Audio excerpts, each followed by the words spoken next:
You are listening to The Briefing, first broadcast on the 13th of May, 2025 on Monocle Radio.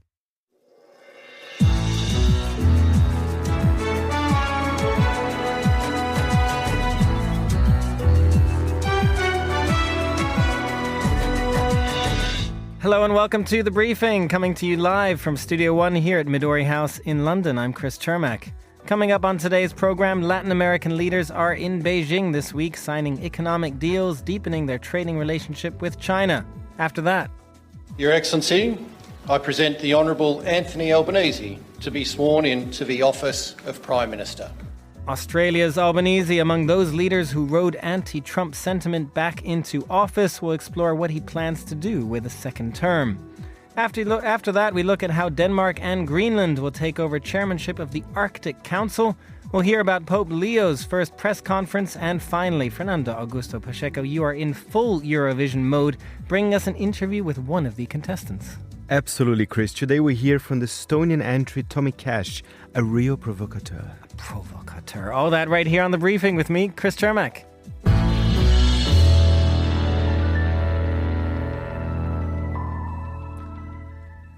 The US-China trade deal over this weekend may have set aside major economic differences for now, but China is not resting when it comes to expanding its trading relationships with other parts of the world and taking advantage of Trump's tariff crackdown on allies. Latin American and Caribbean leaders are in Beijing this week, including the presidents of Brazil, Chile, and Colombia. And here to tell us more is Andrew Thompson, Latin America specialist and Latin news contributor. Andrew, thanks for coming back on the show. What did Latin American nations get out of this summit they had? I think they got quite a few quite concrete things. Number one is comparatively lower tariffs.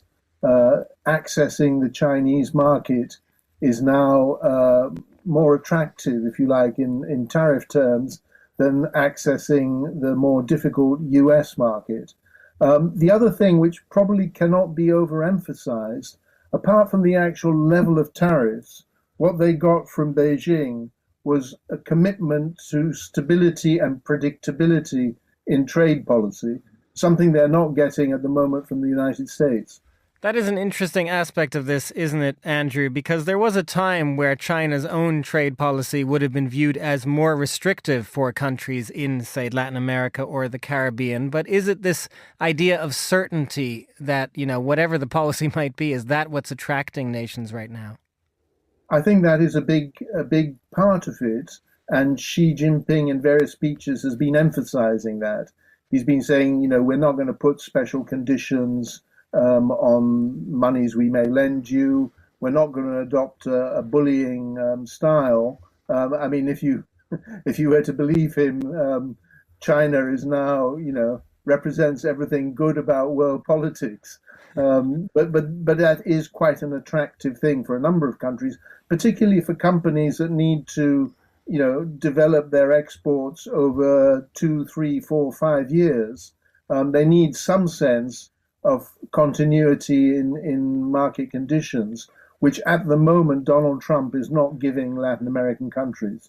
Andrew, as you say, President Xi is trying to present himself as the goodwill ambassador here on trade, but he does have some conditions that he's attributing to some of these things. For example, there's a credit line that will go to Latin American Caribbean nations, about $9.2 billion, but it will be in yuan rather than dollars.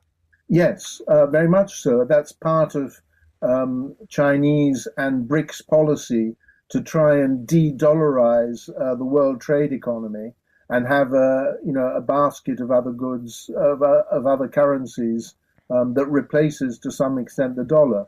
Now, I think that's quite an uphill task. Of course, credit in yuan will be welcome, but it doesn't mean to say that there is, as of now, a strong and credible alternative to the US dollar. This is something, if the world does de-dollarize, it's going to happen very gradually and over a number of years. And Andrew, it is quite surprising when you dig into the numbers. I imagine a lot of people would not know that at this point, not only have many Latin American nations, of course, joined China's Belt and Road Initiative, but you take Brazil, Peru, Chile, these are countries where China is actually now the biggest trading partner over the United States. Yes, and to give an overall kind of picture, bilateral trade between China and Latin America last year, for the first time, exceeded $500 billion worth. Now, US Latin American trade, which has been growing more slowly, is $700 billion worth. So the US is still Latin America's main trade partner, but China is growing as it has been doing for the last 2 decades. 20 years ago, Chinese exports and imports from and to Latin America would have been very, very small. They have steadily grown. I think over the last year, the rate of increase was something like 7 to 10%. And are there any concerns attributed to that in Latin America? You know, there have been issues in the past, whether it's with China's Belt and Road Initiative and how it operates when it invests in other countries. Are there any concerns about this growth in China trade? Or is it because of the U.S. in large part just kind of free sailing for China right now? There are lots of concerns expressed in different ways, partly because nobody lends you and helps you without some strings. So if you're borrowing from the West and from the US, there are a lot of strings to do with the International Monetary Fund. People will want to monitor your debt levels, your deficit levels. There is a lot of kind of, if you like, international oversight. Now, China is saying, with us, you don't get any of that. But the reality is that you get other things.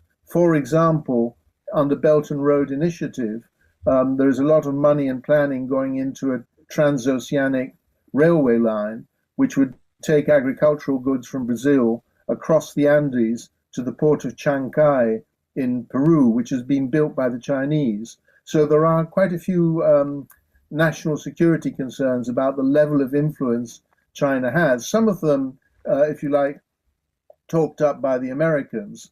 So, for example, under both the Biden and the Trump administrations, the US has been saying that Chinese 5G mobile phone technology put in place by Huawei is getting access to private information, to strategic information that is a real risk. And a number of Latin Americans think that's probably true, but they have to balance, balance how they deal with the US on the one hand and how they deal with China on the other.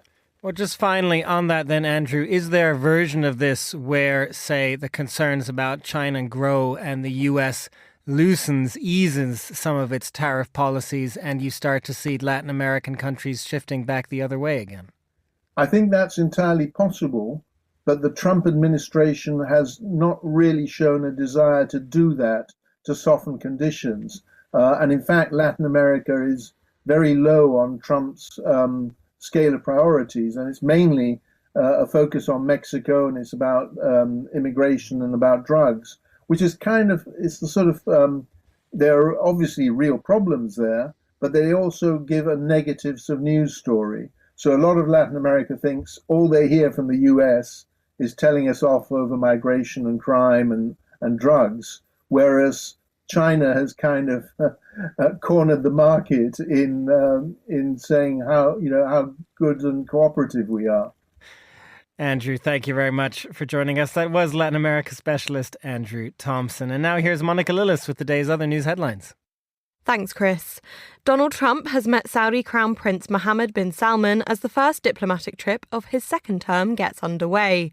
Starting in Riyadh, the 4-day visit to the Gulf will include stops in Qatar and the United Arab Emirates. The president has also said he may take a detour to Turkey on Thursday to attend proposed peace talks between Russia and Ukraine. Keir Starmer will have to compromise on discussions over Gibraltar if he wants to boost ties with the European Union, according to Spain's foreign minister. The Prime Minister is due to host European leaders in London next week in a meeting that aims to reset ties with the EU. However, the dispute over free movement between Gibraltar and Spain remains unresolved. The 78th Cannes Film Festival opens today, with premieres ahead including Christopher McQuarrie's Mission Impossible: The Final Reckoning, Spike Lee's Highest to Lowest, and Ari Aster's Eddington. At the festival opening ceremony, Robert De Niro will also receive an honorary Palme d'Or, 49 years after Taxi Driver won Cannes' highest award. Those are the day's headlines. Back to you, Chris. Thanks very much, Monica. Australia's Prime Minister Anthony Albanese, as you heard at the top of the show, has been sworn in for a second term today following a historic landslide victory. His Labour Party secured the largest parliamentary majority in over a century, surprising poll watchers and giving Albanese a strong mandate to address pressing issues including the cost of living crisis, healthcare reform, and dealing with an increasingly hostile Trump administration. Well, I'm joined now by Samantha Maiden, the political editor for the online site news.com.au. Samantha, thanks very much for coming on the show. Perhaps to start off with, before we get to this second term, give us a brief review, if you will, of Prime Minister Albanese's first term. What was he known for, the good and the bad? Well, I think that Anthony Albanese's first term was really marked in many ways by a lot of disappointment. People complained that it was underwhelming. He wanted to establish a voice to Parliament to basically engage in some pretty serious reform in terms of the Constitution and giving Indigenous First Nations Australians a voice. And he failed to do that. The coalition took a different approach, the opposition party in Australia, and they managed to defeat that. And there was a real sense for a very long time that the Albanese government was going to be in a lot of trouble. Then came the election, and all of a sudden, everything changed really fast. And it was really an election, I think, that turned on its head a lot of the orthodoxy about what people expected was going to occur. And it was really quite an astonishing spectacle. It is an astonishing one, as you say, Samantha. And what does that then mean for Albanese's second term? As you suggest there, if his first term was underwhelming, but he got this mandate for perhaps reasons other than himself, what is he going to do with the second term? Well, in terms of the reasons why he got that mandate, a lot of it does seem to be a phenomenon that we're seeing in other parts of the world, which was a reaction to the election of Donald Trump. And obviously there was a lot of controversy in Australia about the roll out of tariffs, particularly given that Australia basically has a free trade agreement with the United States. So there's no doubt that if you talk to the coalition that expected, if they weren't going to win this election necessarily, that they were going to come close or that they would potentially force the Albanese government into minority government, none of that happened at all. And basically, if you talk to the opposition parties in Australia, what they'll tell you is that their numbers started to go a bit funny around the inauguration. They started to bounce around about the time of that Zelensky meeting, and then the numbers just went through the floor in terms of when those reciprocal tariffs were rolled out by the Trump administration. So what is the Albanese government going to do? Well, the first priority the Prime Minister has made clear is a cut to student loan debt. There'll be a 20% cut to student loan debt worth about $16 billion. They promised modest tax cuts in the election that they called top-up tax cuts to existing tax cuts, which were designed to tackle the cost of living. And the big thing, the big difference that they tried to make between themselves and the coalition, even though the opposition parties tried a lot of Me Too on this, was bulk billing. Now, bulk billing in Australia is a way of saying that we want as many people as possible to be able to go and see a GP for free. And so usually there is a gap payment in Australia. They try to bulk bill concession card holders, low and middle income owners and the poor, but they want to really roll that out to have up to 90% of GP visits being bulk billed. So health has just been a huge thing in Australia, always a very big difference between Australia and the United States, even though there's a close relationship on two issues. One is gun reform. Australia's been quite tough on gun reform. And the second is in relation to health. We don't like the idea of going to see a doctor or going to hospital and facing big fees. If you go to a public hospital in Australia, it's free. So that's very important to the sort of cultural DNA of Australians. And I think that that's something that the Prime Minister made a lot of in this election campaign. Just finally, Samantha, we have maybe another minute, but you did mention trade and relationships with the US. Is that something that you expect Albanese to prioritize as well on the foreign policy side, or is he going to be looking to other places, Indonesia, the European Union, for example? I think the short answer is both. The Prime Minister is planning to visit the United States, and there's every possibility that he will bump into Donald Trump when he visits the Vatican in the next week.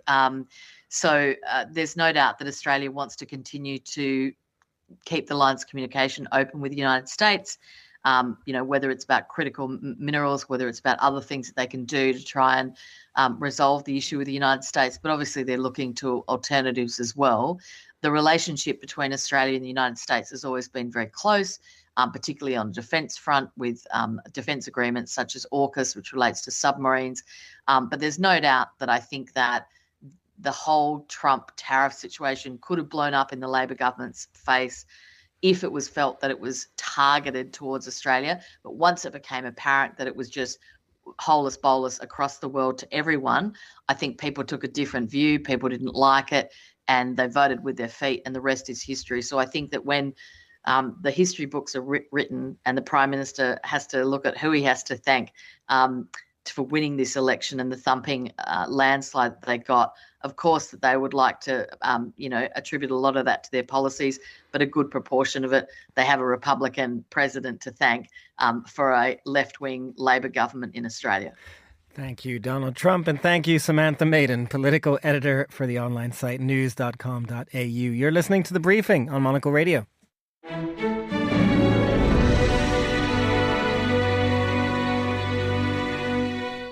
This is The Briefing. I'm Chris Chermak. The Arctic Council is one of those rare regional bodies these days that counts Russia and the United States among its 8 members. And though it's more of an organization for cooperation on environmental matters than security, the last few years have been trying ones for Arctic cooperation, to say the least. This week, the Council's rotating presidency is being handed over from Norway to Denmark. This would be a nation that, for the moment at least, could be viewing the United States as almost as much of a threat as Russia. Well, joining me now is Monocle's Copenhagen correspondent, Michael Booth. Michael, thanks for coming back on the show. Denmark, in taking over this chairmanship this week, promptly named Greenland's foreign minister as chair of the Council. Do we imagine that was intentional? Hi, Chris.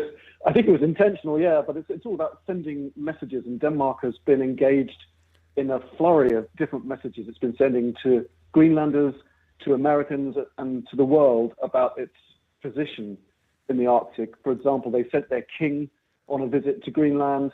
They've recently summoned the acting American ambassador to a meeting with the Danish foreign minister because of some espionage rumours and potential scandal there with America spying on Denmark, and announced massive new investment in Greenland. So appointing Vivian Motzfeldt, who's the Greenlandic Foreign Affairs Minister, to chair Denmark's 2 years as chair of the Arctic Council, definitely sending a message that Greenlanders are in control of Greenland's destiny. Greenlanders are in control of their own destiny, but it is interesting here that they are now, therefore, also in control, if you will, of the Arctic Council. What do we expect Greenland's priorities, I suppose, to be when it comes to the Arctic Council? How would they differ from Denmark's, or are these two countries of a line with what they want to do in the region? Well, as you said in your introduction, the Arctic Council is very much focused on indigenous peoples in the region, the Sami as well as the Inuit, and in environmental cooperation and scientific research. So that's its real remit. So there isn't a lot of kind of geopolitics that goes on beyond those things. And I think Denmark and Greenland are pretty strongly aligned in those areas.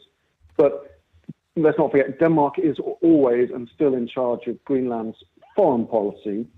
So there are some token gestures that, again, another message sent a while ago, that Greenland is allowed to sign Arctic Council agreements in its own name, as it were. So it's difficult to sift the gestures from the real meat of what's involved here. But, we shouldn't get too excited about the Arctic Council. It has no powers. It can't fine anyone. It has no laws.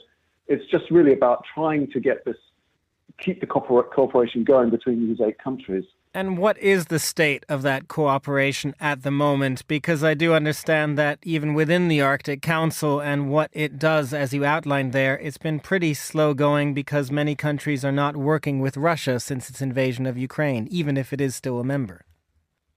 Yeah, well, it's more a case that Russia withdrew, they participate in some way. They listen in via Zoom on meetings, but they don't attend. It's that kind of situation. And on the one hand, Denmark taking over, the Danes, their superpower is kind of pragmatic consensus building. So you think, great, maybe they'll be able to, bring things together again and get everyone moving in the same direction. On the other hand, rather awkwardly, Denmark has been amongst the staunchest of allies of Ukraine since the war started, and donates perhaps the fourth largest per capita donations to Ukraine's war effort. So relations with Russia aren't going to go anywhere there. So it's not clear really whether giving the chair of this next 2 years to a Greenlander is a way of in a way withdrawing Denmark a little bit from the process, because that's never going to help cooperation with Russia. And just quickly, Michael, when you say Russia is basically listening in at this point, could that be true of the U.S. as well? Do we actually expect the U.S. to take an interest under the Trump administration in the Arctic Council? Oh, Chris, come on. This is like the how long is a piece of string question, isn't it? America right now seems to have a kind of bull in a china shop approach to foreign policy. It's totally unpredictable. You can be sure that where the Arctic Council's remit covers, environmental concerns regarding the exploitation of minerals in Greenland, I imagine America is going to be across all of that. Who knows is always the answer to the question of what's America going to do right now? Who knows? That's been the subject of many of our shows, I feel, these days. Michael Booth, Monocle's Copenhagen correspondent, thank you very much for joining us. You're listening to The Briefing on Monocle Radio.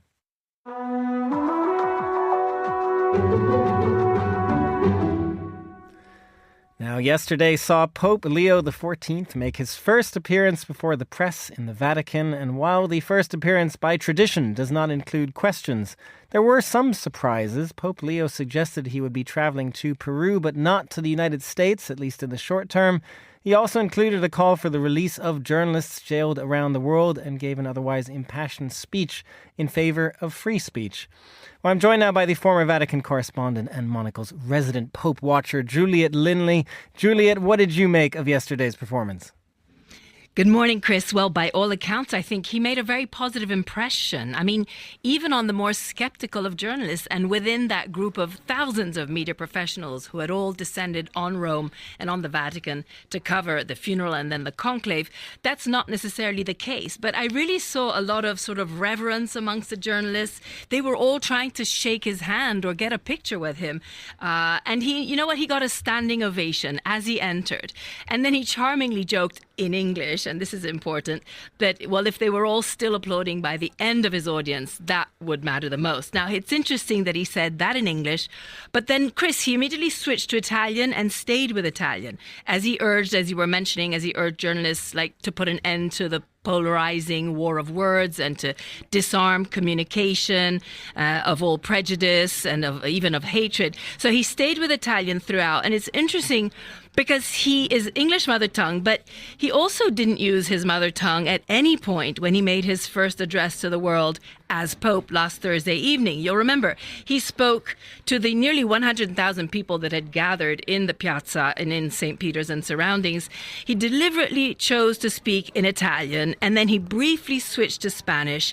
And I guess for so many people, this was a sign that he's the leader of a universal church, and he's not just, he's the first American Pope. He is a cardinal from the United States, from Chicago, who emerged the winner of the conclave. So this is Leo very much playing down his American side, and we can talk about that later when you mentioned that he plans to go to Peru and not to the United States. And it's what has endeared him to so many people globally, that everyone feels that they can sort of identify with him. So the feeling yesterday with all the press was a sense of reverence, and I think everyone's really eager to start covering this new papacy. Well, Juliet, Pope Leo had a tough act to follow in Pope Francis, who was also presumably popular also with his first appearances among the press. What sense do we get of Pope Leo's priorities at this point and how they might differ from his predecessor?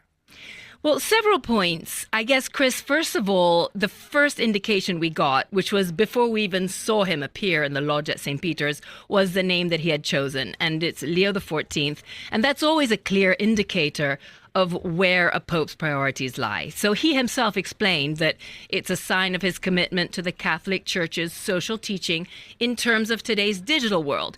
You can't get more modern than that, can you, Chris? So he references the end of the 19th century predecessor of his, Leo XIII, who was greatly concerned with the Industrial Revolution at the time and the impact that that revolution had on society, on the workers.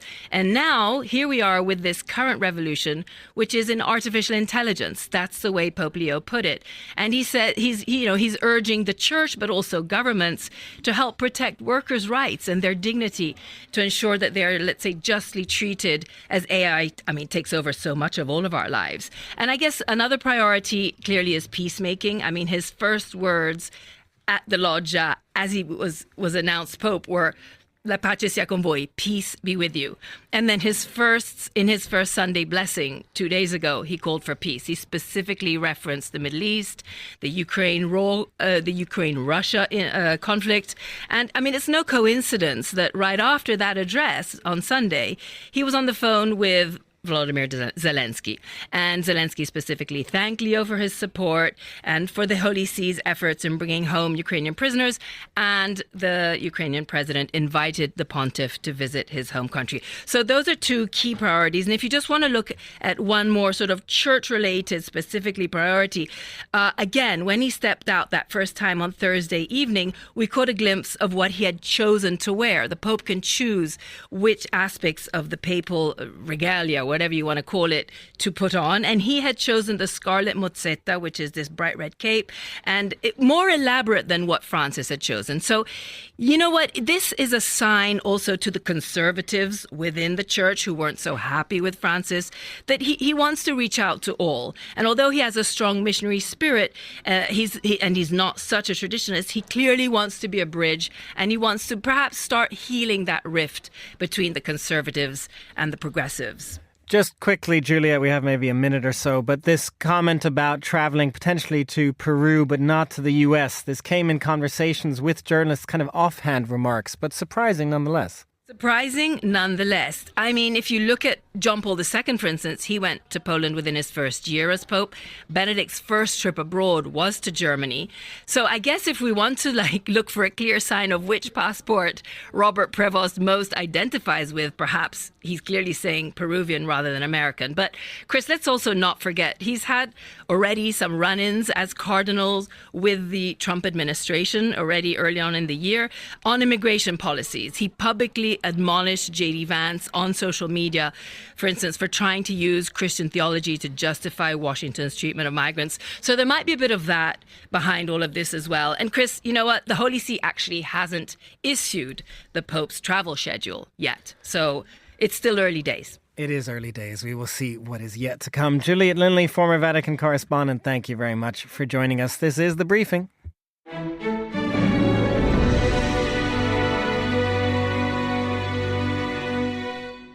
And finally, tonight marks the official start, I suppose we should call it, of the Eurovision Song Contest, because it is the first semi-final that is being held in Basel ahead of Saturday's big finale. And Monocle's Fernando Augusto Pacheco will be in Basel for us. You are now our Eurovision correspondent, Faye. You're joining me here in studio. First of all, we had to grab you before you go. How excited are you? Very excited. I'm actually celebrating a decade of Eurovision. This is my 10th Eurovision reportage for Monocle. So very exciting. And it's going to the homeland of Switzerland, homeland for Eurovision. That's where the first, contest took place. And they actually won the very first one as well with Miss Asia. We won't ask conspiracy theories what they think about that. How excited is Switzerland and how excited are Basel about this returning home? I think it's super exciting. And of course, Celine Dion won in 1988. And everybody's talking about, will she be there actually at the big final? There are a lot of rumors around. I don't have the final answer to you, Chris. But I think, it is Switzerland, so I'm sure the public transport will be great. They're going to welcome the fans. I'm very excited, flying tomorrow. I'll be there in Basel. And Zurich as well, because we do have a studio. It's not quite neighboring, but it's not very far if you go on the train. And as you said, today is the very first semi-final. It is the first semi-final, and we will be talking about your highlights music-wise on Thursday's Global Countdown, of course, Faye. But you have been interviewing a lot of the musicians ahead of this semi-final tonight. What have you learned? So, today we're going to play an interview I did with Tommy Cash. He's the Estonian entry, and he's very, if I may say, eccentric. He gave you a bit of a hard time, didn't he? Well, not quite a hard time, but he's interesting. I mean, he's very authentic. I mean, he apparently lives kind of in a small suburban kind of house close to Tallinn. You know, and I say eccentric. Some of his songs before this entry, they were quite explicit and not very Eurovision. And I did ask him about this. And he said, you know what? I actually like that I had to conform to certain standards for Eurovision and adapt my music a little bit. He's an interesting guy. The Italians apparently don't like him very much because the song apparently play with some of the Italian stereotypes. Nevertheless, I mean, shall we have a listen to my interview with Tommy Cash? Let's have a listen to the interview and a little bit of the song. Mi amore, espresso macchiato, macchiato, macchiato, por favore, espresso macchiato, corneo. It's an international competition, so no one said. I think it's a really cliche that you should sing in your own language. I think we are as species mix so much, you know, like on a level of languages and culture. I think it's super cool that we use another languages in our songs. I agree. Yeah. And Toby, just finally, I would like to ask you, of course, you know, I like some of your previous songs, you know, some of them, they can be a little bit controversial, the videos, but now that you're like ons, right? I mean, that was a really fun song, I have to say, but it wouldn't work on Eurovision, for example. But how do you handle this? Because your song push boundaries, but at Eurovision, do you have to restrain yourself in a way a little bit? No, I think it's a different boundary you push, you know, it's like different. Like, I think the best art if when you have limitations. The worst of today is like that you can make literally everything. So it's actually the worst. When you can sit home and you're like, so what should we do today? And you know, and you have too much options. So having too much options make a jack go crazy. You know, it's the same. Like it was like, you know, so basically it's like a good thing also at the same time, but like another way, it's like a bad thing because we have no limitations. So kinda Eurovision is like a concrete world when it has like own borders, own rules, what you can do, what you can't say, who was before, who's gonna come next, you know, this kind of like this like a story of evolving, you know, like, so it has like those nice concrete walls between like this world, right? So it's like actually nice because it's nice to be kind of in a box and have some borders, because it's actually comfortable. You know what I mean? Absolutely.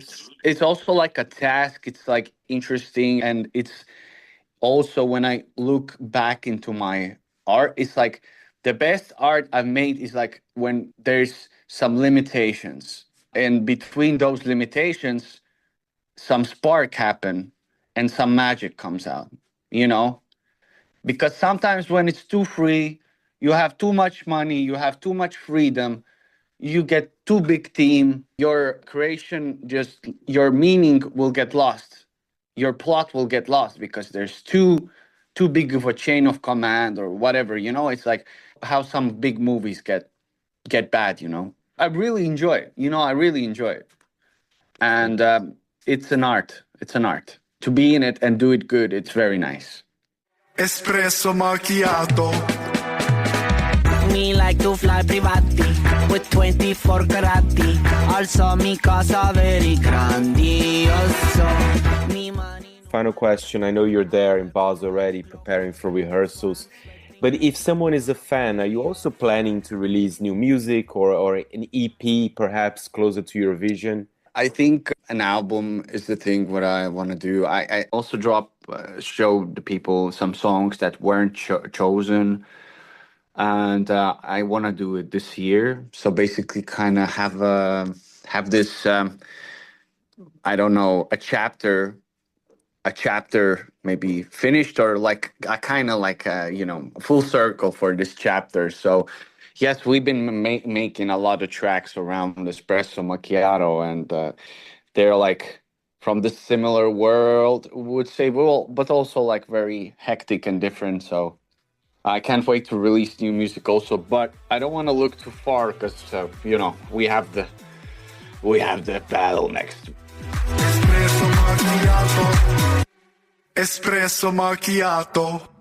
Fernando Augusto Pacheco speaking with Tommy Cash, Estonia's entrant into Eurovision. You'll hear plenty more from Fernando in the coming days as we build up to Saturday's big finale. And that's all for this edition of The Briefing. It was produced by Hassan Anderson, our researcher was Francesca Jilks, and our studio manager was Lily Austin.